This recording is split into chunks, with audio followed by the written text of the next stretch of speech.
West, and welcome back to my brand new podcast, Cherry on Top, the podcast, where we talk to social media stars about breaking into the TV industry. Yet again, we have not got a social media star, but we have got someone who's always on everyone's mouth, lips, and I'm kidding. We have got the queen of Scottish drag. People will call her a legend, or some would call her a bitch. Please welcome Skinny Minnie. Good morning, good afternoon, good evening. Such is the beauty of pre-recorded media. Thank you so much for having me, Miss Cherry West. Thank you for that very flattering introduction. You're welcome. I would say that I am a social media starlet. I get like 100 views on my TikToks. Same. When you're not paying for advertisements, yeah. What was I gonna say? Yeah, I would say, you know, I'm socially known, infamous, some might say. But yeah, I mean, I don't like social media. I'm a granny. Oh, you are actually. There's sometimes I have to teach you how to do. You teach me how to do drag. I teach you how to stay uncancelled. CapCut. You teach me to use CapCut. Thank you. So welcome to the podcast. Do you like the set? It's gorgeous. It's absolutely fabulous. I love how it exists, you know, just beyond where our feet are. It's the entire room. Yeah. We're definitely live in theatre right now. I love our heels that everyone can see. Yes. But how have you been? How has life been since being a star? I'm actually having an awful day. So currently I'm experiencing severe issues at home in the construction department. Basically, there's this like leaking, gaping wound on my kitchen ceiling that's been leaking water into like a little bucket for the last like 2 months. And I tried to speak to the upstairs. I tried to speak to the Why can't I speak? I tried to speak to the upstairs neighbours about it, but they wouldn't let me in. And so I wonder why. Today, it just started gushing uncontrollably. Oh my god. Yeah, it got real wet up in there. And so the ceiling collapsed. My entire kitchen's flooded. Oh my god, that is crazy. So yeah, so I'm currently dealing with my phone's blowing up with like, you know, all the electricians and all the plumbers trying to get in my business. that is crazy. And you decided... But I've got to make them sign an NDA before they come into my home, you know. Oh, of course. And you decided out of all days, it's the best day to come on a podcast when you're... Well, it's the day you invited me, honey. Well, What do you want me to do? Is you can only afford the rent for one day, bitch. For real, behave. That's not true, guys. I promise. I am very rich outside the drag world. So let's get to before you started drag and your life as a little young gay boy in Scotland. How was life growing up? Obviously, we're different generations, aren't we? Well, I would say that I'm the top end of Gen Z and you're like the younger end of The Gen Z. bottom end. Yes. Yes, cherry not on top, cherry on bottom. Cherry on bottom, the podcast. So how was life growing up as the top of Gen Z's generation? Oh, goodness. So I was born in December 1999, Wow. which means that I ushered 1999? in... Wow, 1999, yeah, that's I'm a crazy. 90s kid. I ushered in the millennium, darling. Okay. I'm from a previous century. No, I mean, I grew up in Paisley, which is on the west coast of Scotland. Paisley is a very interesting place to live. Very I interesting. would say that it is a very disparate location, and that's a word. Did you say desperate? So disparate, which is I a don't word, know. Cherry. Here's me educating the children. Oh no, this is going to be Disparate, a which lesson. just means like very varied. Right, And okay. so I would say that there's in Paisley, there's a lot of people that are very wealthy, and there are a lot of people that are very poor, and all of those people live in basically the same area. Okay. You can cross the street and change postcodes, and you'll be in a completely different band of wealth. So That's insane. my experience at school was basically like if you put all these snotty rich kids from Ralston and all these like poor kids from Gallagher into the same classrooms and just watched the sort of social experiment unfold. So it was like Big Brother, but in school. Well, yes, it was big sister, honey. Big sister. Well, no, it was complicated, and when I was in school, I didn't really like to stand out at all. And I think really? no, not at all. I think I'm kinda gassed. that standing out was something that kind of happened to me without my consent or without my sort of like desire to stand out. Yeah. Like you'll know yourself, like, or maybe you won't because you're younger, but all the boys in school would like play football on the pitch, right? And so when you're the only boy that isn't doing that, then you just automatically stand out. Yeah, I agree. So I sort of automatically ended up quite othered from all the other boys at my school when I was in primary school, and then that sort of continued into secondary school. So it wasn't really until I would say towards the end of my time in school where I felt like I'd kind of found my voice, but it was always very rocky. But I was very annoying. And you were also quite shy as a kid, weren't you? Yeah. Like, you were quite quiet and kept to yourself. Well, it's weird because like I feel like if you spoke to some people who knew me when I was younger, they'd be like, oh my goodness, Andrew is so over the top, he's so loud, he's so extravagant, he's so extroverted. But then if you talk to someone else, they'd be like, oh, Andrew's so quiet, Andrew keeps to himself, Andrew is like so reclusive. And like there were periods of time in my life where I like didn't have any friends, and like all my friends were like, well, Me right now. Yeah. Been there, done that. Having to import people from England. I feel That's crazy. I've had periods of time in my life where like all my friends were online. I would spend all my time Yes. like in my room, like with my internet friends, like watching things on. Oh my god, Rabbit! Did you ever use Rabbit? It was like a Skype online No. call thing where you could What's watch movies that? together. Oh, right. Okay. So I would use all these different things, and I had friends from America, from Poland, Germany, all these things. No friends in real life though. That's really weird. So what I mean to say is basically, I think that depending on what point you caught me and what day you caught me, you might have a very different perception of how I am. Yeah, but okay. I would say I was shy. Yeah, okay. That's interesting. So you started drag, and then you kind of you watched obviously a local competition and realized the drag queens were shit, and that you could. So the story of how I started drag is I snuck into my university freshers week's only LGBT event. This was 2017. I was studying philosophy at the University of Glasgow.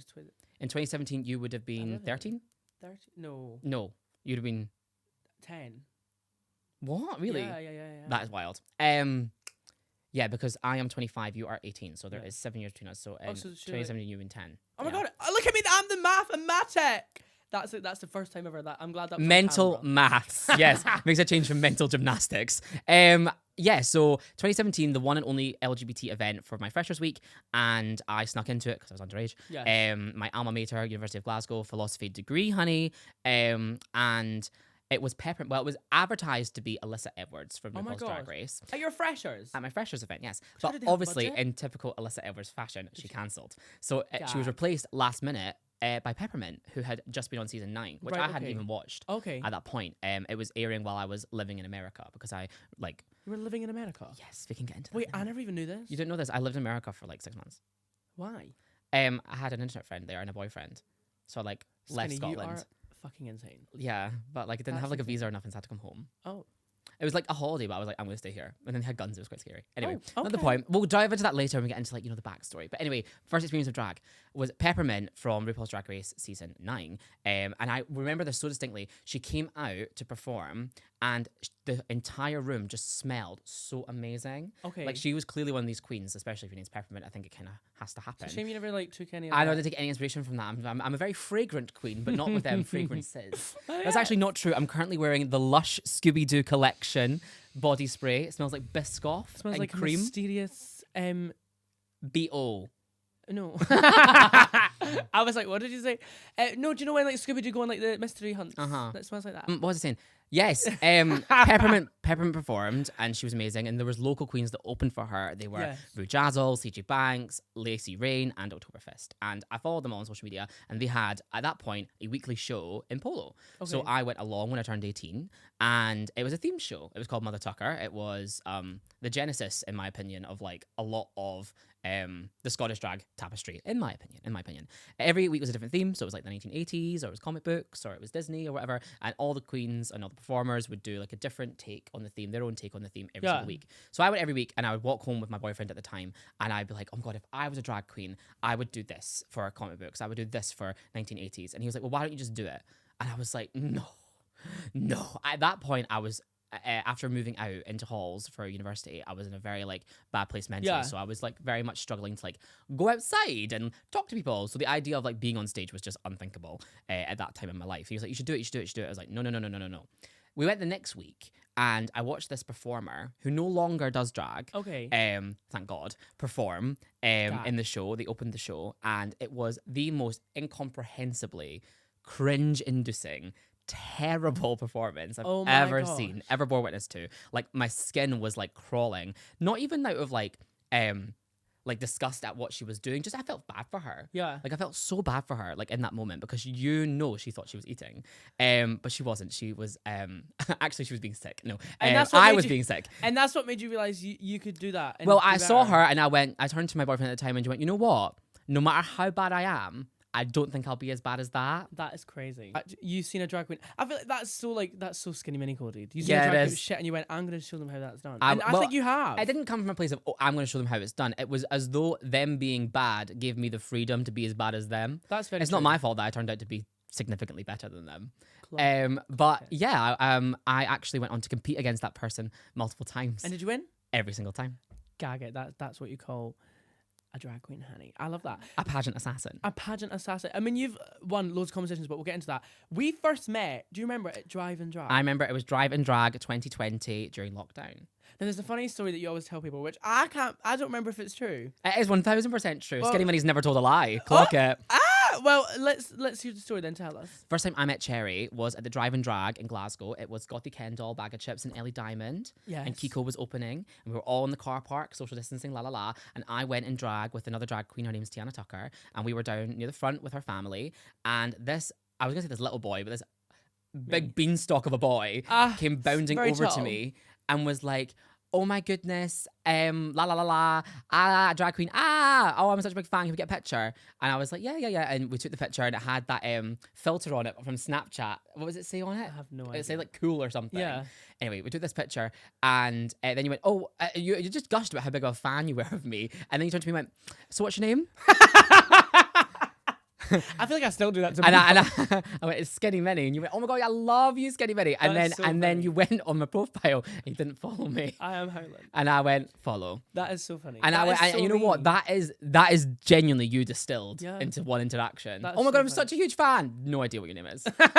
No, but I love that. I'm just a little quirky fan of drag. I was like, it's really sweet that this young boy is like come up to drag queens at a drag show and is like got this much energy and this much confidence. Yeah. So like the thing is, it's kind of a running gag amongst drag queens. Like you'll be at a brunch or whatever, and you'll be asking them all, "Oh, was I your favorite on my season?" Oh yeah, of Drag when Race. you're fully not on Drag Race, you're just taking so the piss. Funny, yeah. So like I didn't take it offensively that you were like, "I'm a big fan." You were just gushing about seeing drag queens. Yeah. No, I know, but I think it's so funny that you know who I am now.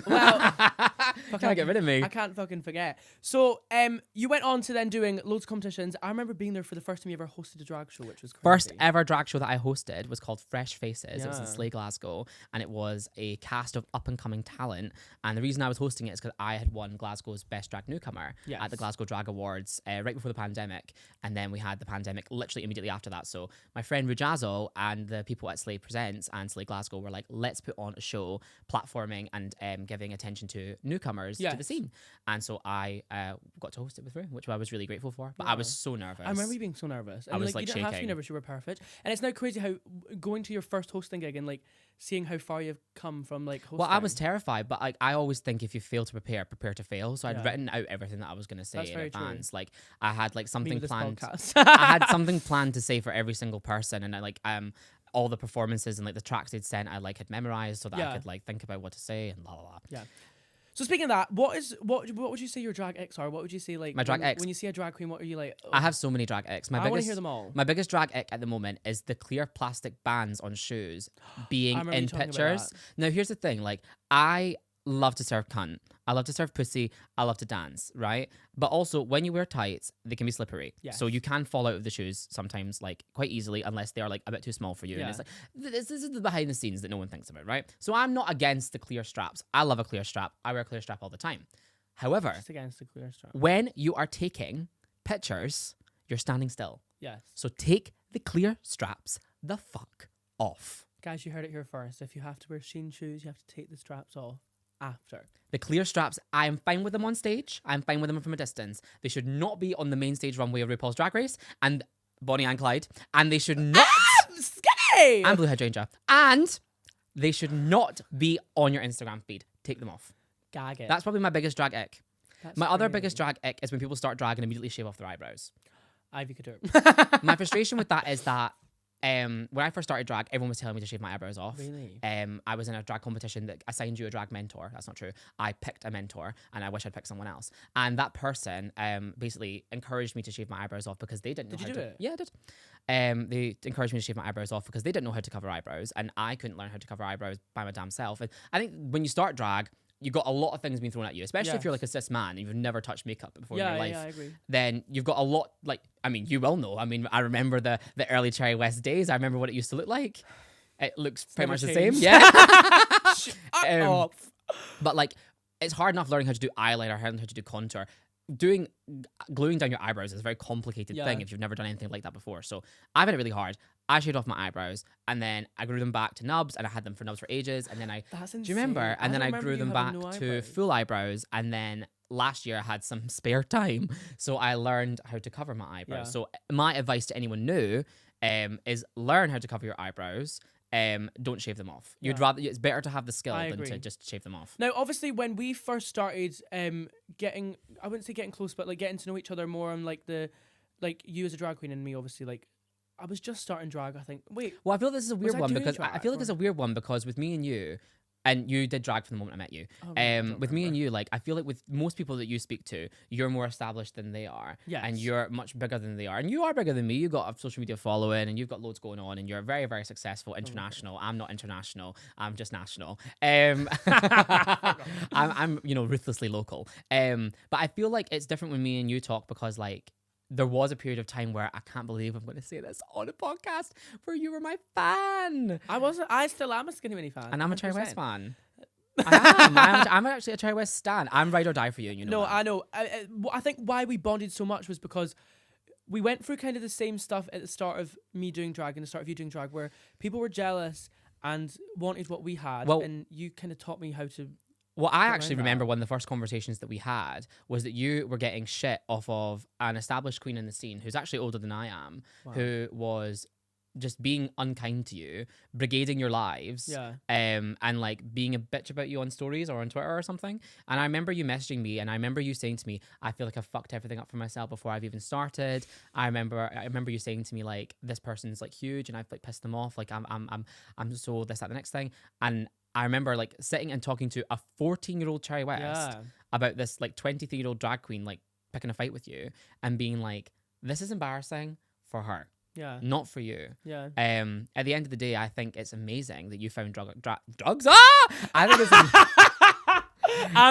think it's amazing. That's so funny. I think it's amazing that you found drag so young and found what you're born for so young. Like, I think that anyone on earth would love to have been able to say that they found what they were made for at such a young age. And I think that a lot of people, and I've always said this about you, a lot of people who are older than you and less successful than you are frustrated at your journey with success because you do make everything look easy, Cherry. But what we have in common is knowing that it's actually very hard behind the scenes. I think that's why we got so close together, because we related to each other. And obviously when you first started drag, you had the exact same of people that were older. Oh yeah, I got bullied relentlessly. Exactly, from coming at you like telling me what to do, telling me what to wear, telling me what to say, what not to say, putting me through all sorts of fucking hazing activities is the only really way to describe it. I think that's the problem, is that like everyone does want to believe that drag is a sisterhood, but sisters fight. I agree. And it's hard because the thing about family is that it's a bond that goes beyond what kind of person you are, because it's blood, obviously. Yeah. And you know, blood's thicker than water, la la la la la. Like at the end of the day, like, you shouldn't have to stick by people that are your family if they're bad people and all that stuff. That's not what I'm trying to say. But at the end of the day, we're just people who participate in the same art form, participate in the same like career space. Yeah. Doesn't mean we necessarily have anything in common. Yeah. It doesn't mean you've got my best interests at heart. Yeah, 100%. Especially when there's money involved. So I just feel like my advice to most drag queens starting out would be like, yeah, it's all lovely to think about the idea of everyone in drag being a sisterhood,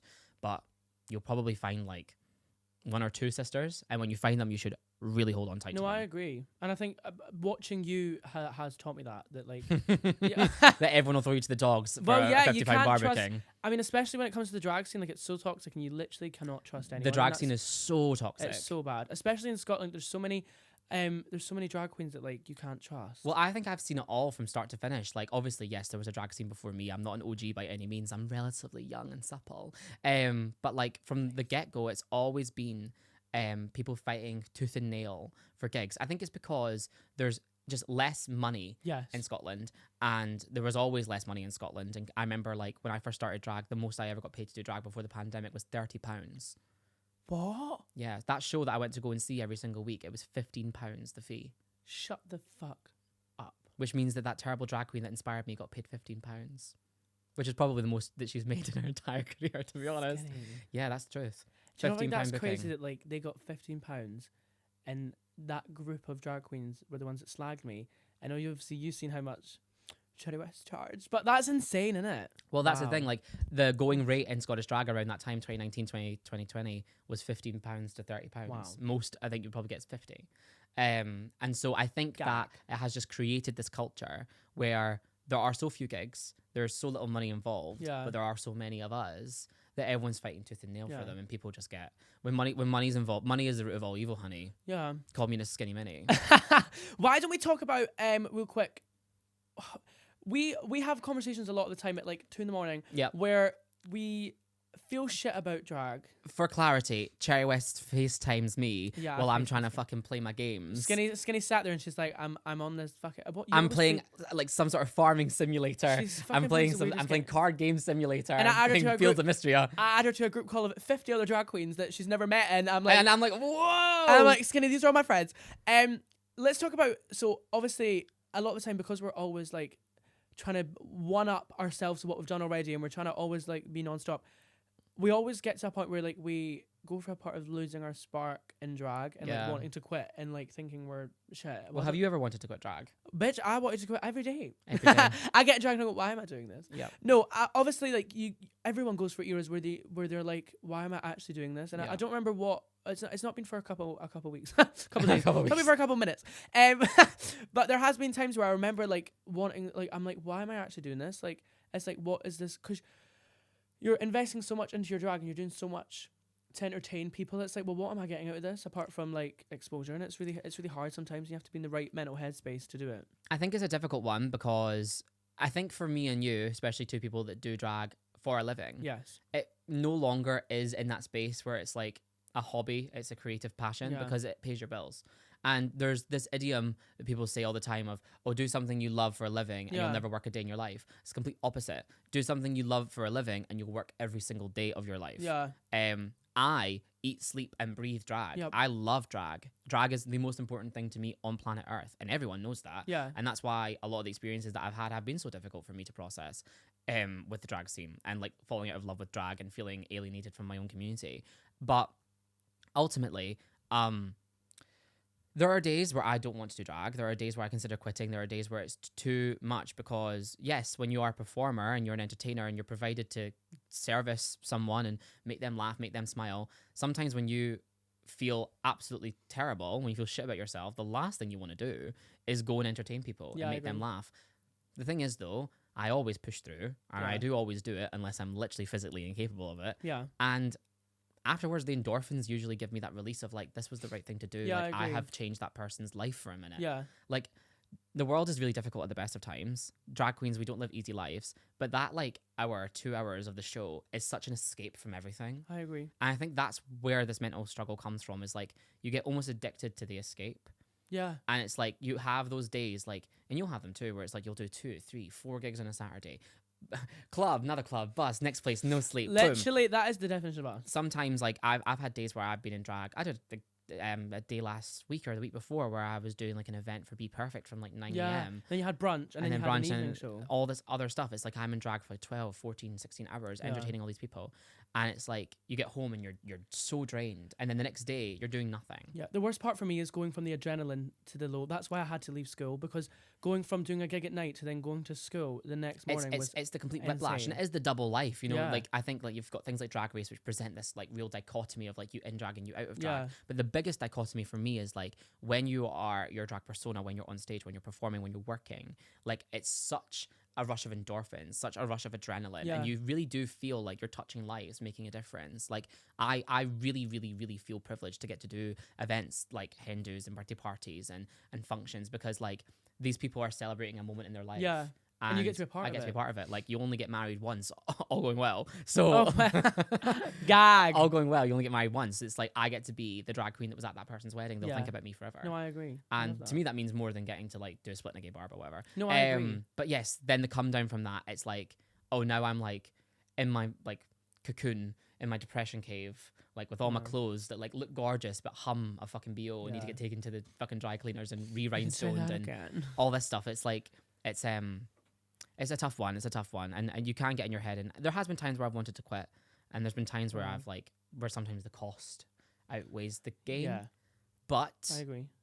Could you imagine me doing anything else? What would you say your biggest achievement in drag is? Because I feel like you've done so much. And you've done the Fringe. You've done... I've done Fringe. She's done something else. What else have you done? Skinny, I've won every you've won every I won every competition in mainstream Scotland, pageant in yes. Scotland, and then they all got pulled because I was the winner, so that was funny. That's great. And I did a sold out Fringe run this year. Yes. Of my one woman comedy show, sold out Fringe run. It was 3 dates and there was 50 tickets. But that honestly was probably one of my biggest achievements. I think getting to just stand there and talk for like an hour and like entertain and you people spoke for an hour. I literally did though. Non-stop. Spoke for an hour. Well, you came and saw me. I know, I watched it. And I came and saw your show as well. I really loved how much effort ChatGPT put into your script, Cherry. Fuck off. Anyway, That's not true. Do you know I'm actually releasing that? At the time of this film, it would have already been out, but yeah, I'm releasing it after telly. Did like the full, fierce! the Like a filmed version of it. Yeah. That's fierce. I probably couldn't do that for my show because it was to be cancelled again. Yeah, again. No, no, like it was really cathartic, emotional, and I feel like, you know, on a previous vein, like this whole idea of like the persona, I felt like that show was about me finally burning the veil and the curtain between like Skinny Minnie and Andrew, and just being my authentic self and talking the way I would and saying the things that I would say and getting like a standing ovation every week for that was absolutely amazing. I think that was probably one of the biggest accomplishments. I think performing at the first ever Shetland Pride was amazing. Oh yeah.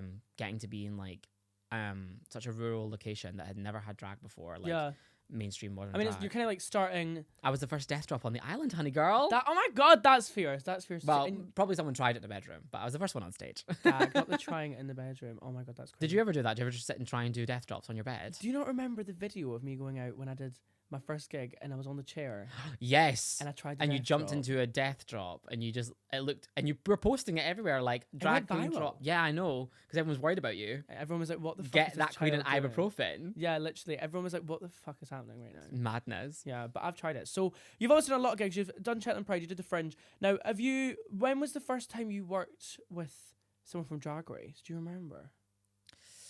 First time I would have worked with someone from Drag Race was, oh my goodness, right after. Was it Cheryl? It was actually Blue Hydrangea. Oh my god, really? The first person I ever worked with, I didn't perform with her, but I did the door for Blue Hydrangea. She's at a door Polo. whore. Well, I used to work in Polo. Oh yeah, she did. And I was a PR. It's the only day job I've ever had.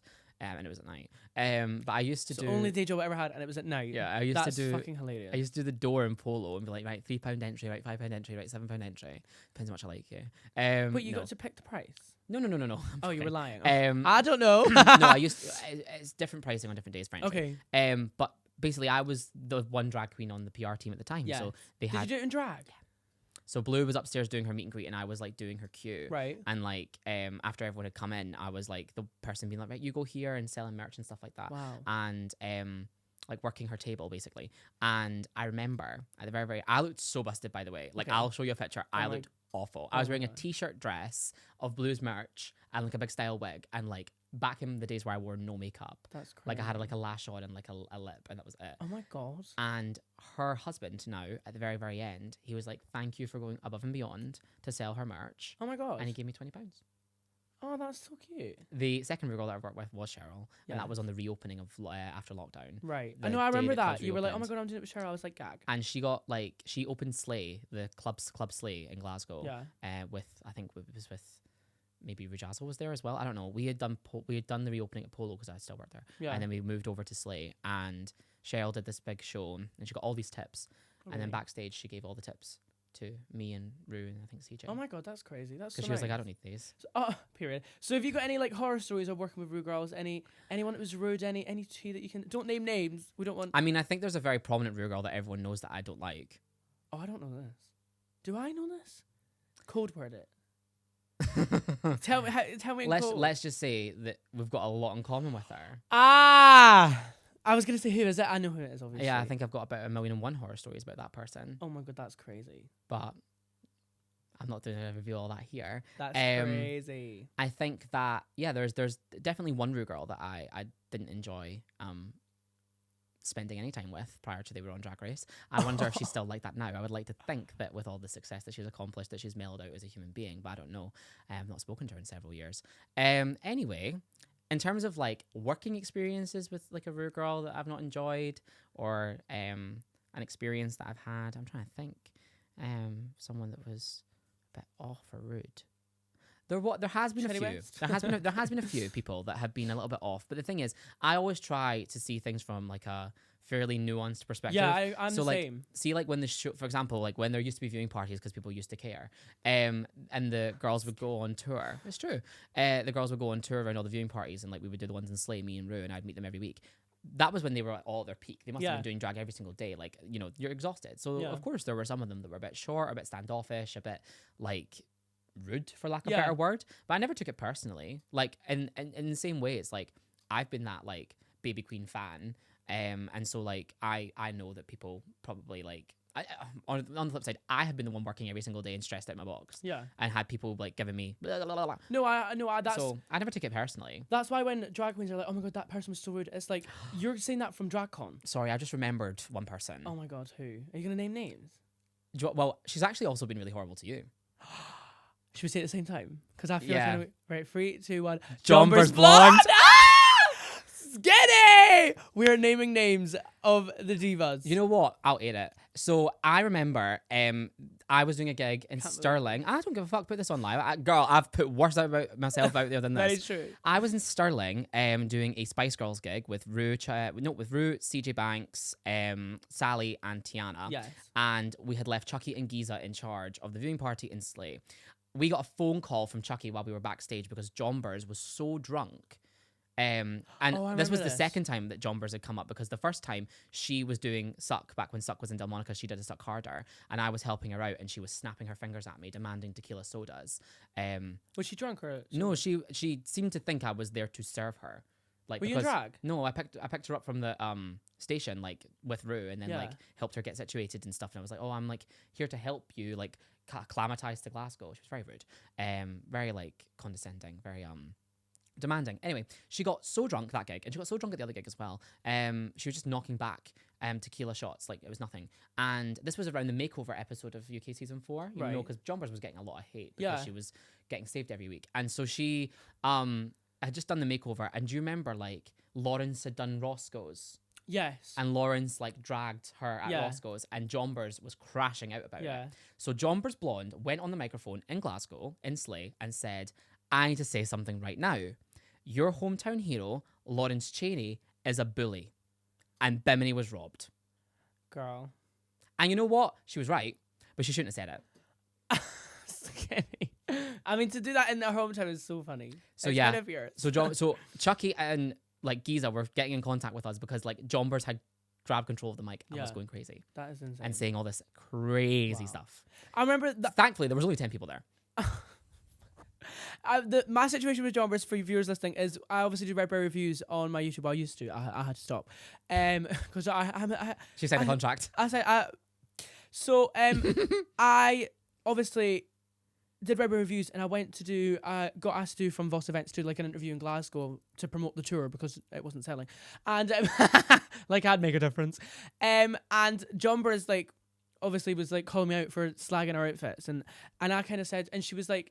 She said something about me. Obviously, I was what age was I? 16 at the time. 16 at the time. And she was like, "You're trying to come for me when you wear the same outfits, every week in your YouTube." Which actually, I wore a different wig and different outfits every single week. Thank you.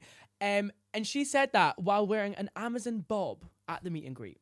So, the thing is, you can get fierce drag from anywhere and everywhere, but it is one thing when you're, you know, a star of an international television show and you're punching down a 16-year-old who films in their bedroom. Yeah, I think this is the thing that I always feel with you is I'm like, yeah, there's the image of glamour and success, and there's the image of, you know, I'm doing this and I'm doing that, and you are very successful in your own right, don't get me wrong. Thank you, I appreciate it. But like, I can't see that as anything other than jealousy. No. I'm like, why the hell is this 30-year-old? But she's on Drag Race, so why is she jealous of a 16-year-old in her bedroom? Because you make it look effortless and she's trying really hard and failing. I want to know, you, as someone who has done drag before the age of 18 and after the age of 18, what do you feel like was your biggest misconception? And what do you feel like has been the biggest, like, eye-opening and, like, just what did you not expect to be the case and is? What changed your perspective? I mean, I remember, obviously, being 14 and, like, watching Rue and you in the drag scene, and it's kind of weird, like how I noticed how quick people can change on you, and how like if like people speak to people because they want gigs and they want to do things with you, and then when it comes to them, when you like when they can't get anything from you, how quick people just You're like old don't news. even speak to you. Yeah. Like it's like, oh, you're irrelevant now because you're not doing anything. And I think that really opened my eyes, because I was like, it's crazy how people can turn on you, because other people, like people, we have conversations about this all the time about like people just following. Well, the thing is, people in you the would sheets. think that drag queens are like these shiny spined, like totally confident Yes. beings. But at the end of the day, drag queens are just people. Yeah. The best thing about drag is that anyone can do drag, and Yeah. the worst thing about drag is that anyone can do drag. It's And at the end annoying. of the day, see if you are somebody who is like a nobody, Yeah. if you are someone who feels like you don't matter, if you are someone who feels like you have got no direction in life, you literally can put on a lash, put on a wig, go to a nightclub, Yeah. and pretend that you are somebody. Yeah. Because let's be honest, a lot of these people who do drag don't actually do drag. Yeah, I agree. They don't perform, they don't work, they don't create content, they don't actually do anything. They have a drag name, they've done a look, and they come and they sit in an audience and watch other drag queens perform. Yeah, I agree. And they could be sitting in that audience as Joe Blogs A, B, or C, but because they put on a lash that one time and a wig that one time, they're actually this drag queen, Yeah. this drag king. No, I It makes them agree. feel like there's someone. It makes them feel like their voice matters. When in reality, they're just another Yeah. piece of the pie. Yeah. They're just like another piece in the puzzle. And so my perspective is that I think you've got a lot of people, and this, I don't think this was the case prior to the pandemic. Okay. But I think because the pandemic really like blasted drag into Yeah. the mainstream, which is now like dying off, let's be honest. Girl, People have kind of got their fill from it.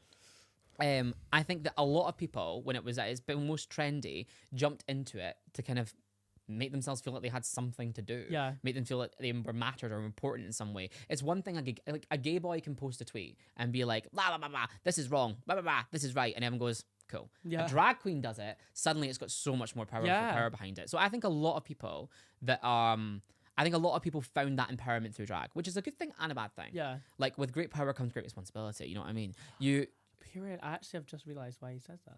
Well, yeah, exactly. With great power comes great responsibility. Howling. And so, yeah. What was the point of this again? I think people are For real. people are sheep. People are sheep. People just follow People follow the leader. Whatever the loudest voice is saying, whatever the most powerful voice is saying, whatever you think is going to benefit you the most is what people go along with. Yeah.